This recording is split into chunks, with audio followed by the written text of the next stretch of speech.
Hello. Did you know Abraham had a wife after Sarah's death? Yes, Abraham married another wife. She was called KETURAH. KETURAH is one of the lesser-known figures in biblical history, yet her role as Abraham's wife and the mother of 6 of his sons is significant. Come with me, and let's hear the story of Abraham's third wife.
Mentioned in Genesis 25 verses 1 to 6, KETURAH is introduced after the passing of Sarah, Abraham's first wife.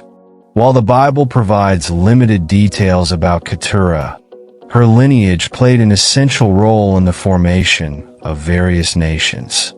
Jewish traditions and interpretations often speculate about her origins, with some suggesting she may have been Hagar under a different name. However, most biblical scholars treat her as a distinct person. This story reimagines KETURAH's life, her journey, her love for Abraham, and her role in shaping history. The sun hung low over the rolling hills of Canaan, casting a golden glow over the land. In the distance, a caravan moved slowly along a well-worn path, its travelers weary but determined. Among them was a young woman with deep brown eyes that reflected the vast sky above. KETURAH was her name, a name meaning incense or fragrance, and she carried with her a quiet strength.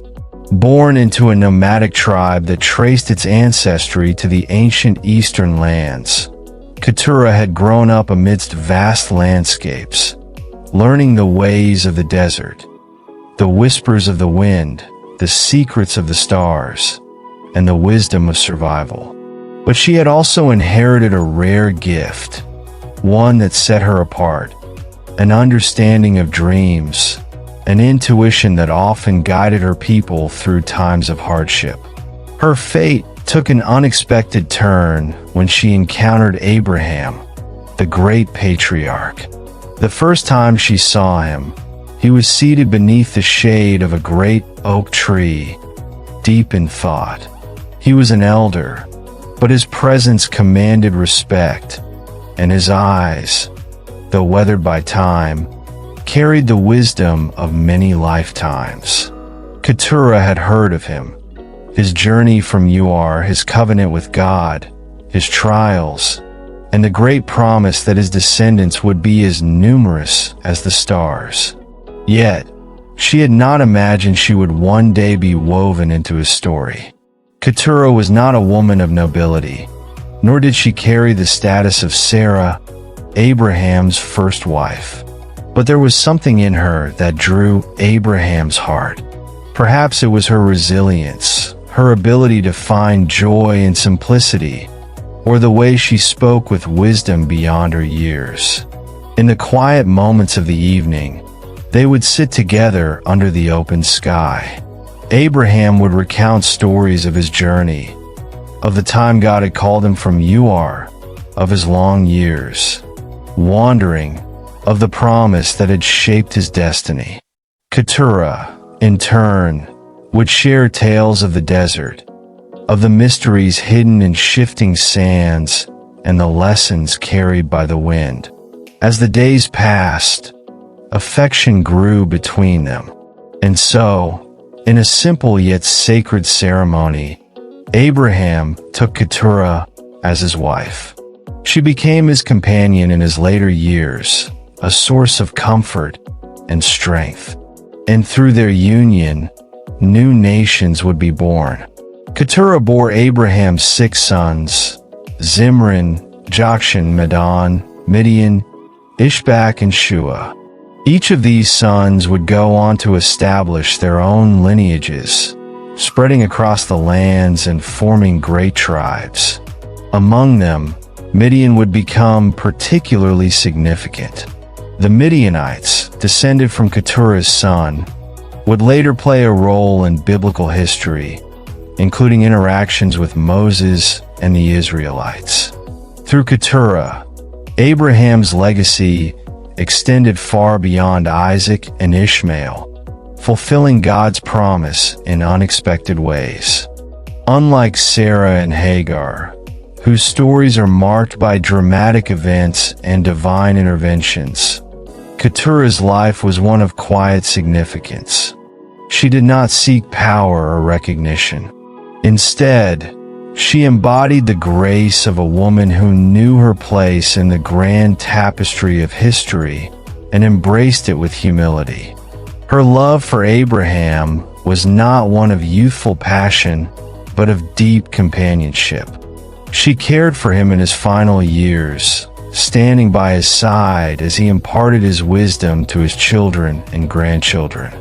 When the time came for Abraham to rest with his ancestors, Keturah ensured his legacy continued, raising their sons to honor the covenant he had made with God. Keturah's story is not one of grandeur, yet it is one of immense importance.